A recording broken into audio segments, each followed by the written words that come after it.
when they're playing, we can't really talk about what's in their hands. But when I talked to Ryan yesterday, what he said is that he felt like it was a good matchup as long as he wasn't playing against a good Coblade player. But as soon as they figure out that the Coblade player has to be on the aggressive and attack a lot, it got a lot harder. So anyway, welcome to the semifinals of the Star City Games Open Series here in Dallas-Fort Worth. I'm Gavin Verhey, joined with Big Head Joe, and we're about to watch a great matchup between Gerry Thompson on your right, needs no introduction.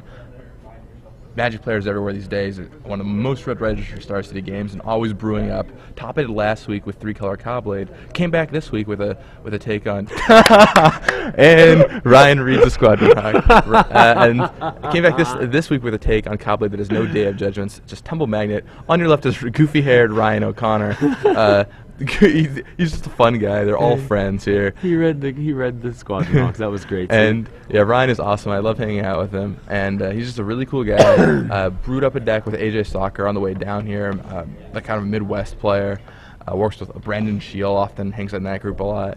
And a member of the Glove Clubs. We worked with like AJ Soccer and Drew Levin. They brewed this deck up on the way down. And I have Vengevine deck. Haven't seen one for a while, but it's been great for Ryan in this tournament.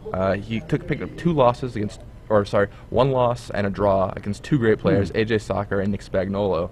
And then he made it all the way to the semis here. Who will take it down? Is it going to be Naya on one hand or Coblade on the other? Yeah, so Gerry looks like started with the Creeping Tar Pit. Ryan started with a Forest into a Bird. And Gerry played a Plains and a Squadron Hawk that Ryan read. And down comes Sylvan Ranger for Ryan OConnor. And Ryan said yesterday that Sylvan Ranger has been an awesome card for him all weekend. Like, it's a creature, picks up sort of, a sort of feast and famine. You can discard it to a Fauna Shaman if you draw it late. If you have it early in your little land light, which the deck can be sometimes. I think he is in this game for the record. You can play it and get a land. I mean, it just is very versatile in what it does. It kind of acts as like a pseudo-land, a land creature. It's like a Dryad Arbor, but the standard version. Right.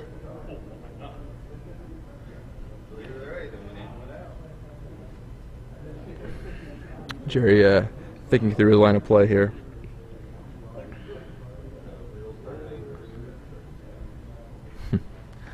Players playing very deliberate. It's early here, 8 o'clock in the morning in Dallas-Fort Worth, but players have decided, well, I guess I made top 8 of this tournament. I might as well go play in the semifinals. So,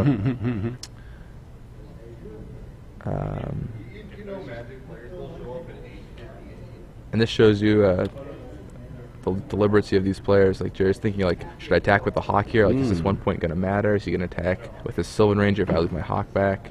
Tumble Magnet's going to tap. Ooh, okay. Tumble Magnet's going to tap down the Birds of Paradise. Apparently realizing that Ryan is landlight.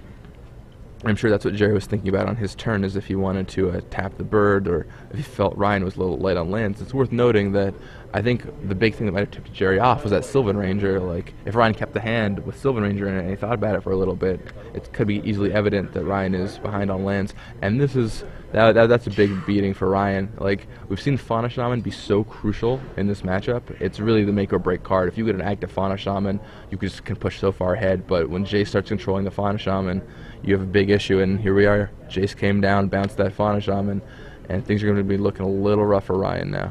He's going to try to put that Fauna Shaman down again. Yep, just has forced to replay it. No third land drop for Ryan, while Gerry is sitting comfortably at 4. He's going to mostly have Brainstorm into his 5th land easily.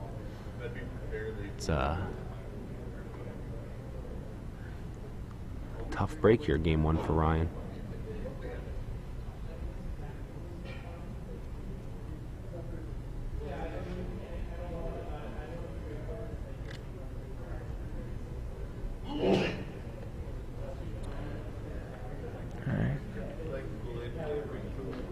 See, it looks like Doomblade.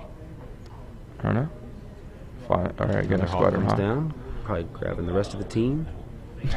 The Squadron Flock, as it were. Flock of seagulls.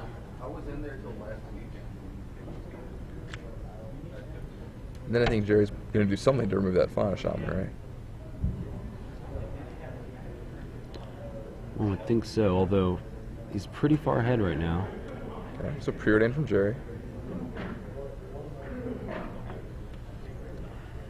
I mean, I don't know if Fauna Shaman can even do that much damage right now in Ryan's state.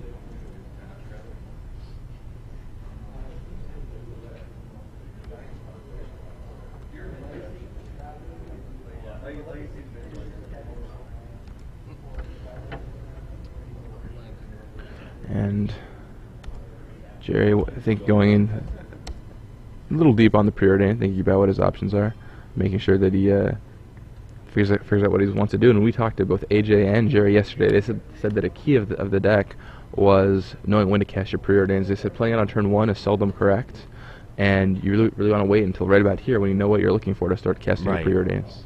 I think that's something a lot of people don't realize with preordain. A lot of people like to keep a land light hand with the preordain.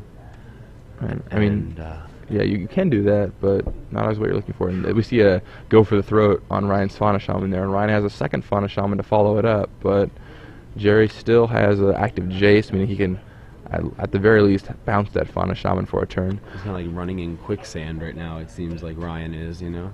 Yeah, exactly. You're not exactly getting very far. Gerry had to empty his Temple Magnet, though, to tap down that Birds of Paradise, so we could see some action from Ryan coming now that he will have access to a third mana and potentially a fourth if he plays another land.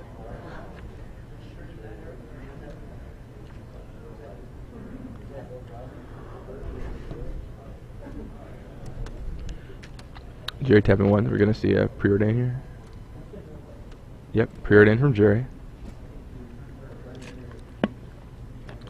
And yeah, that shuffle effect, reorganizing Gerry's library, and Gerry quickly ships those away, looking for something else. No, I'm guessing he's probably searching for a removal spell. Okay, Sword of Feast and Famine comes in on the Hawk, and that is the play of the weekend. Serve for 3, discard a card, untap all my lands. Yes, please. Ryan discards Vengevine, so not the worst discard you can make. It does enable him in a sense, but no one's ever happy when you get to fire off when you get hit with Sword of Feast and Famine. Even if you can't get discarded Vengevine, still untapping all the lands and taking the extra damage is so brutal. And Gerry plays Stone Forge Mystic going for the second Sword of Feast and Famine, and most of the Cobblade players in the room have elected to play with 2 Sword of Feast and Famines in this tournament. They're like, the Sword of Body and Mind just doesn't do anything. So, although it's probably worth noting that Dustin is playing 1-1 in his deck. Certainly.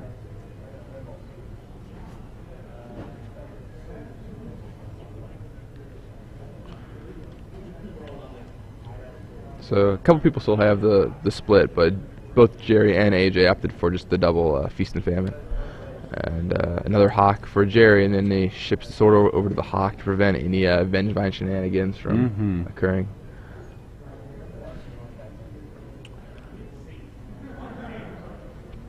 And it looks like Gerry's going to bounce that Fauna Shaman. He's fooling around with the dice on that Jace. He's thinking about it. He also bounced the Birds of Paradise and just totally hamstring Ryan's mana.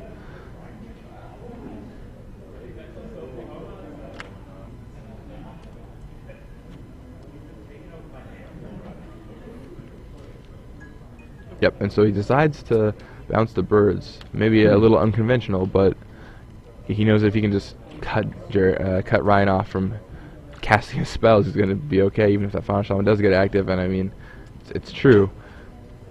It's a little bit of a greedier play, but it's a good play. Absolutely. So Ryan's on 2 mana right now on like turn X. You know what I mean? Like, yeah, it's been a while, and he just did something very awkward. He was forced to cast a Squadron Hawk with 7 other cards in his hand, and chooses not to search up a Squadron Hawk because he would just have to discard them. So Squadron Hawk, no search. If he had Vengevines in his hand, it wouldn't be a bad play. It's true. Although he's already looking for cards to discard to that sword anyway, I would imagine. Yeah, true. Yep. Gerry activates Tar Pit and equips Sword and Serves. A nice little interaction there means that Tar Pit gets to untap when it connects. So essentially, you're just activating a man land for free. One of the many awesome abilities of that sword. And Squadron Hawk straight up.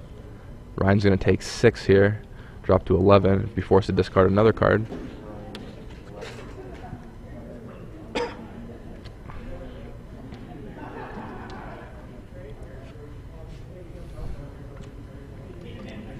Gerry gets to untap all of his lands. Looks like Ryan discarded Linvala, Keeper of Silence. Doesn't seem like one he'll likely cast this game. Yeah, I don't think Ryan's going to have the opportunity to cast many more spells, to be honest. Gerry preordains, leaving one on top and one on bottom. Preordaining again. Thinking. Looks like Seachrome Coast and is that a condemn? Not sure. He sends them both south.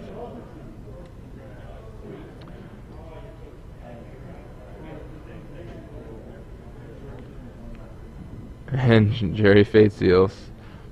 Nope. He says ship that one, Ryan. We couldn't see if it was a land, but I can only assume. Seems likely.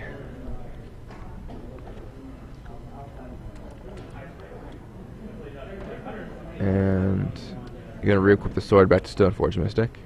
Once again preventing any Vengevine shenanigans from taking place. Even if Ryan could return those Vengevines, he'd be able to protect his Jace. Thanks to the protection from green on the sword. Ryan looks over his options. And still no land.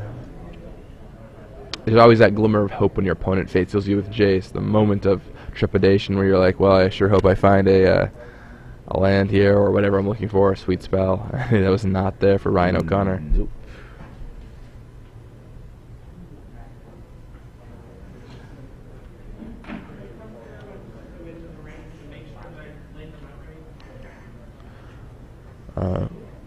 Ryan calculating things up, trying to figure out what in or out he has this game. Might be.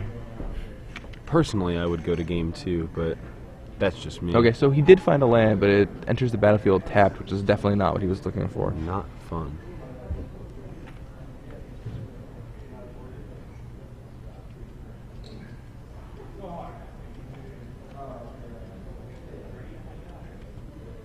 Should we see Birdie here? Okay, it's just Squadron Hawk. So the other Birdie. And once again, Ryan. Okay, so Ryan does choose the search this time. After thinking about it for a second there, it looked like he was going to pass the turn, but he decides, well, might as well get the Squadron Hawk. So he searches one Hawk up. And are we going to see a second Hawk? Yep, 2 Hawks. Counting up the cards in his hand.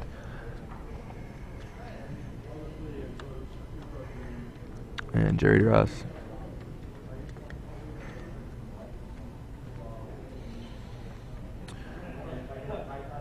Looks like it's gonna be a little too late, but for Ryan OConnor, but we'll see.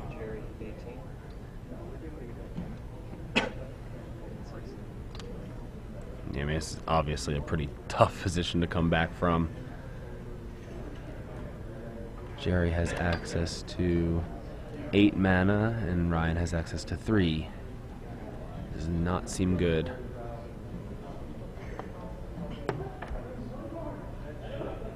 Yeah, and Gerry's going to connect again, probably.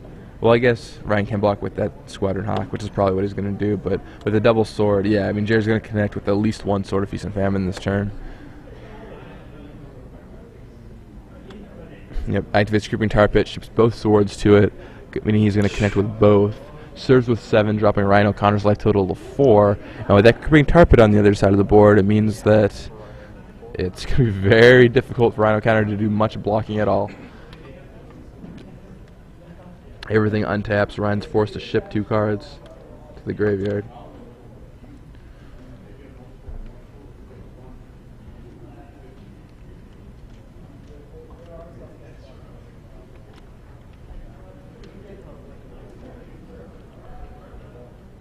And he Fate Seals again with... Oh no, this time he chooses to bounce Fauna Shaman, taking Ryan off of even more options, whatever few options he had left. Gerry plays the Squadron Hawk. Sees if he's got more left. Pretty brutal. Alex not the search.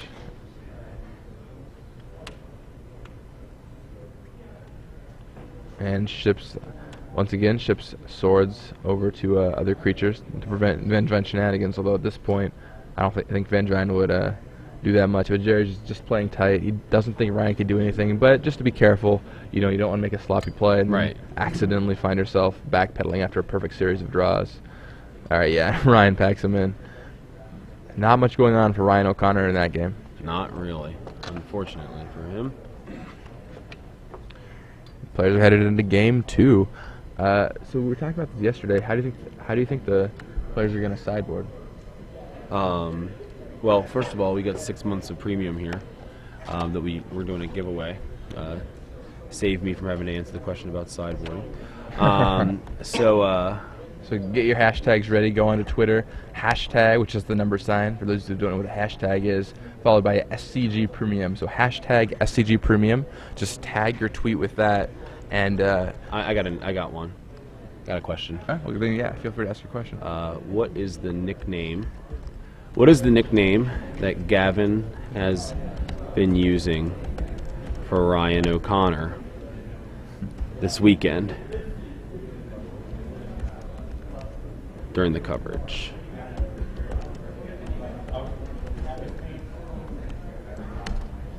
So get your answers in.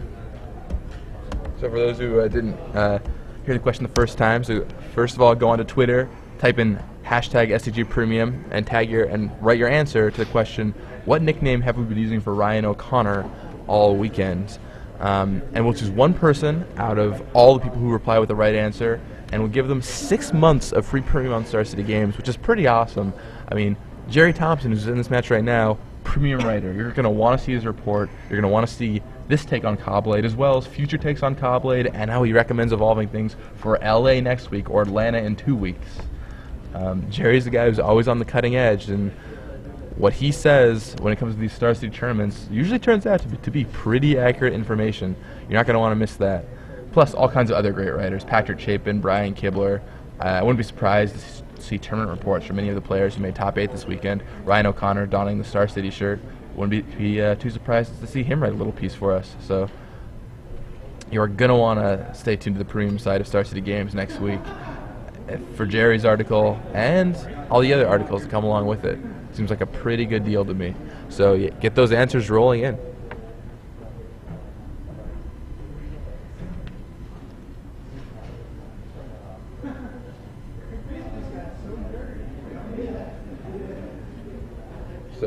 So back to the sideboarding question. What do you think's going on in this matchup? Like, how do you feel? I mean, the thing is, like, the players have both said how they would sideboard in this matchup, like, normally, or at least hinted at it across the weekend. But both players know each other. They might have an idea of what the other person is sideboarding. They've seen all the deck lists now, so they know what both players are doing. They have complete information. They know that went to bed thinking about this last night. What do you think they're going to do here? Well, let's start with Gerry's sideboard. Gerry's got Condemn, he's got Doomblade. Those both seem like maybe the most obvious choice.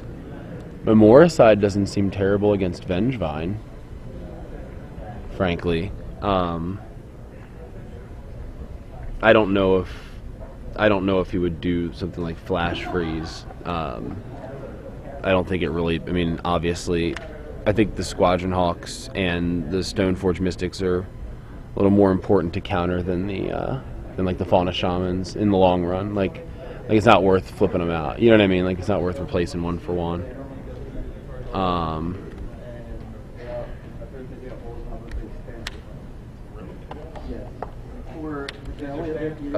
mean, I feel from Gerry's sideboard, the cards that we're most likely to see are Condemn and Doomblade. You just want to have as many answers to cards like Fauna, Shaman, Vengevine, preventing all the ways that Ryan can get a quick start on them. So I definitely think we'll see those four. I think the Spark Mage collar package comes in for Ryan. I don't know, maybe the Acidic Slimes. I think Slime is pretty good on the play against Cobblade, and Ryan kind of hinted at this yesterday, that it's good on the play, and it still blows up equipment and stuff, so it's okay, but on the draw it's a little too slow. But when you can get a good hand and you like put on some pressure and then just blow up a land, you can really set the Cobblade player back. Well, Ryan's on the play, so... It's exactly what he's looking for. Could very well work out.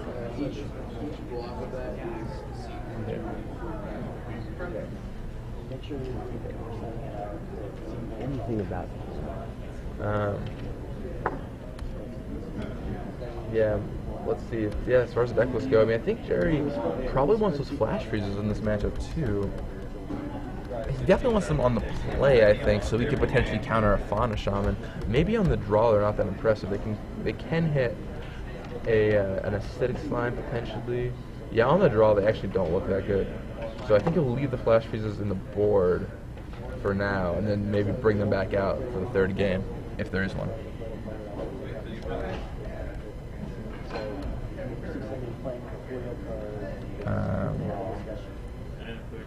Yeah, and from Ryan's sideboard, I mean, I think we'll see at least one more acidic slime, maybe both. I could definitely see the Spark Mage collar package just to control the game down, and beat some of the ways Gerry has going over the top and establishing board position. Fortunately for Ryan, he's got a bunch of different one-ups he can kind of fool around with in a package. He can change up. So, all right. Do you think he would go for like a Seal of Gideon, maybe? Like, you know what I mean? Like, oh, absolutely. Like, I think he definitely wants those Gideons all weekend long. We've seen the blue-white players like just bank on Gideon, they'll play it and just sit on it and be like, okay, well, I've got 1 turn or 2 turns to do whatever I want. So it's kind of like double time walk in a sense, as far as, or at least a double fog. Yeah. And they've said time and time again that one of the worst things for them would be if their opponent played a Gideon and suddenly everything's thrown off. They can crack in and drop the Cobblade player to a low life total. So it looks like Ryan OConnor is going to keep. His hand looked a little land heavy, but clearly had stuff he was looking for. Gerry, on the other hand, mulligans down to 6 cards, no doubt looking for a better opener in this matchup. He knows that being on the draw can be rough, especially if Ryan has like a turn 1 Birds of Paradise or something like that. Yeah, okay. So it looks like Ryan's hand is 3 or 4 lands, a Cunning Spark Mage, and a Precursor Golem hiding out towards the back there. I feel like there has to be something else, because he wouldn't have kept that hand otherwise. But I couldn't quite make out what the middle cards were.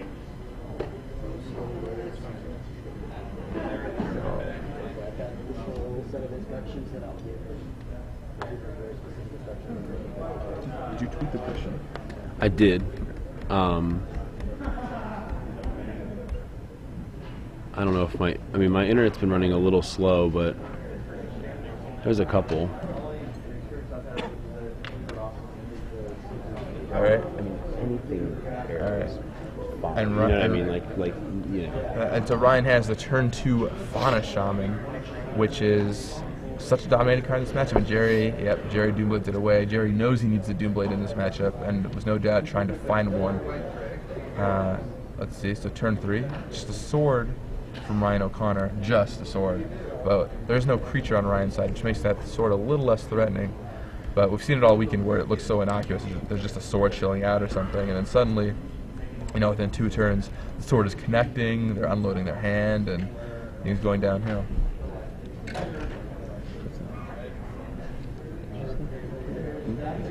Whatever. And then let's see, Gerry stitches up Sword of Feast and Famine with his Stoneforge mistake. Ryan has a second Sword of Feast and Famine. So Ryan has plenty of sorting going on, but no creatures, which is the other half. Usually that part's not the problem, but Ryan's a little light there.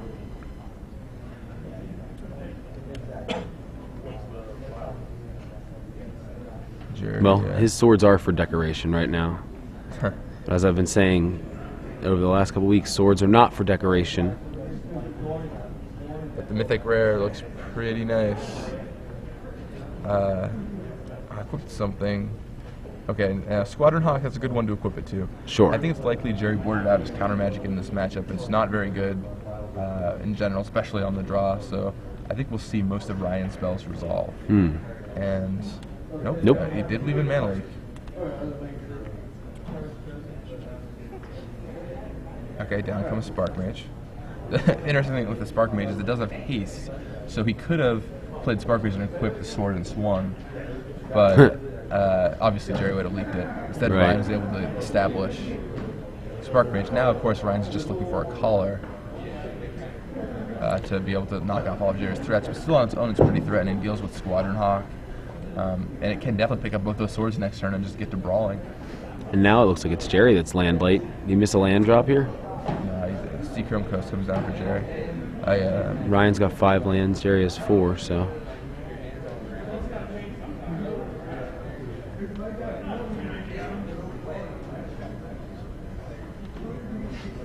Now he swords up the Spark Mage there.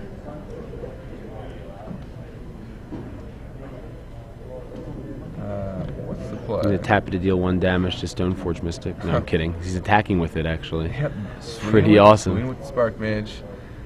It's a mighty 2-3. Mighty 2-3 indeed. It's a good size to be when you're pulling a Stoneforge Mystic. Very Gerry true. cracks his fetch land. And we're probably going to see a spell from Gerry here.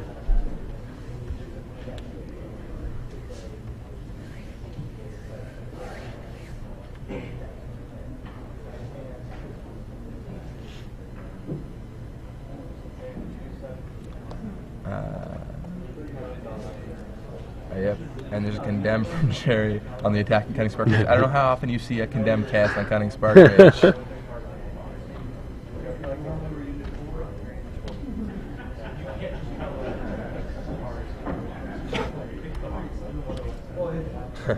And Gerry gets the sword out there, and things looking bad for Ryan OConnor.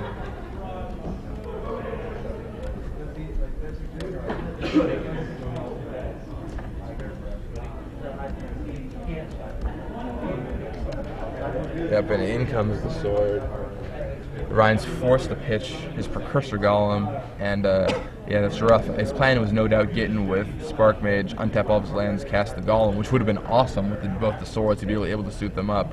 Instead, he was forced to discard it to Gerry's sword, and how Gerry establishes Tumble Magnet.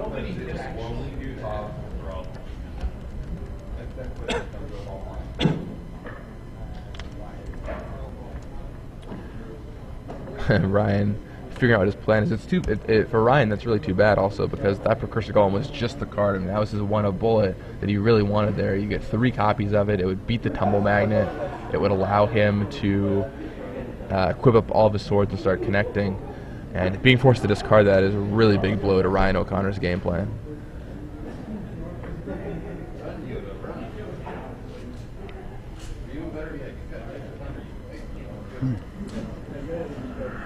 Alright. And Ryan activates Ravine, equips the sword, and Gerry's like, alright, Temple Magnet it. And now Gerry has sword active on a Stoneforge Mystic. He can serve with Creeping Tar Pit for once again essentially free. And that's going to crack Ryan's life total down to 13. Gerry gets to untap all of his lands again and just do whatever he wants. Looks like Inquisition of Kozilek and Into the Royal in Gerry Thompson's hand.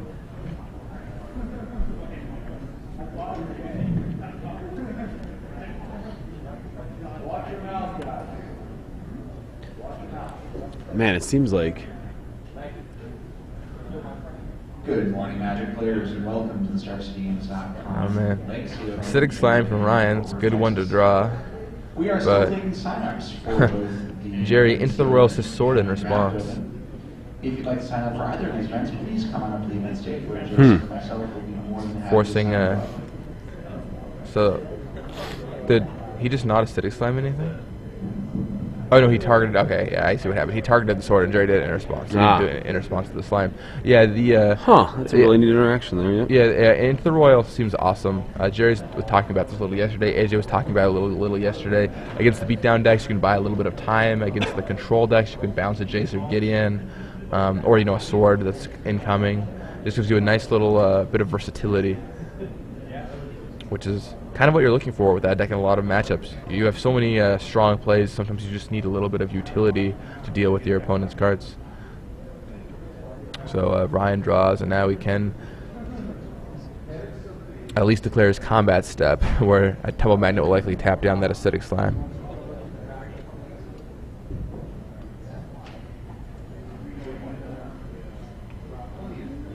Gerry's thinking, do I tap it, do I not? Do I tap it? Do I not? Yeah, he just opts to tap it.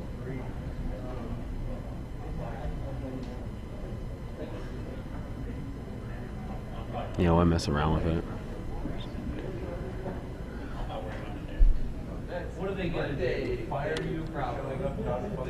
Looks like there's still a small 2 to 3 minute delay today, so we will refrain from tweeting the winners of the matches. But way better than the 9 to 10 minute delay we had yesterday with the internet connection here. For those just joining us, the internet here not so good, and so it's a little dark. The lighting in the room is a little dark, and also the internet's been taking a while to process. So, and the quality's not the greatest, but hopefully you guys can still make out what's going on. On Gerry's side, he has 2 tumble magnets and a Stoneforge Mystic with a Sword of Feast and Famine. On Ryan's side, he's got 2 Sword of Feast and Famines, an Acidic Slime with one of them equipped to it, and a bunch of lands, including a Raging Ravine, which is currently pushed up into the combat zone.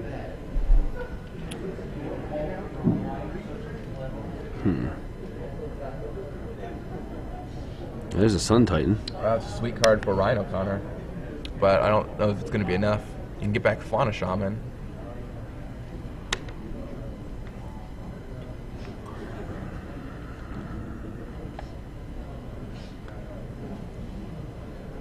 Now, Gerry doesn't have a actual removal answer. Okay, so he gets back Squadron Hawk, which is going to be awesome for Ryan. Yeah, bring him right back in. To find some blockers. And out of nowhere, that Sun Titan was just the card he needed. With all those 1-ups, once again, you can just draw any of them at any given time. And so... now he can just tap them both down with the tumble. So he doesn't have any actual removal spells, but yeah, those tumble magnets will be... Well, the one's out of counters now. Well, he did it end of turn, so of course. Pretty effective. So yeah, tumble magnets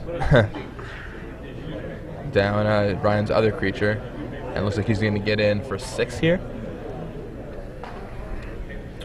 All right, Gerry Inquisition's away 1 Hawk.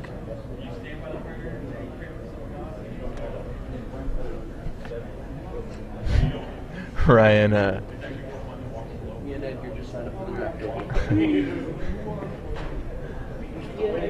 Let's see.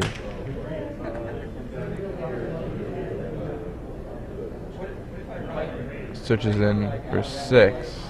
Yep, so it's going to drop Ryan to 4. Oh, and Ryan just concedes. He's like, all right, there's nothing I can do here. And that was a quick 2 games from Gerry Thompson. 2-0'd Ryan OConnor's Naya Vengevine deck. Still a great showing by Ryan this weekend, no doubt. Put Naya Vengevine totally back on the radar after it essentially just disappeared from the metagame.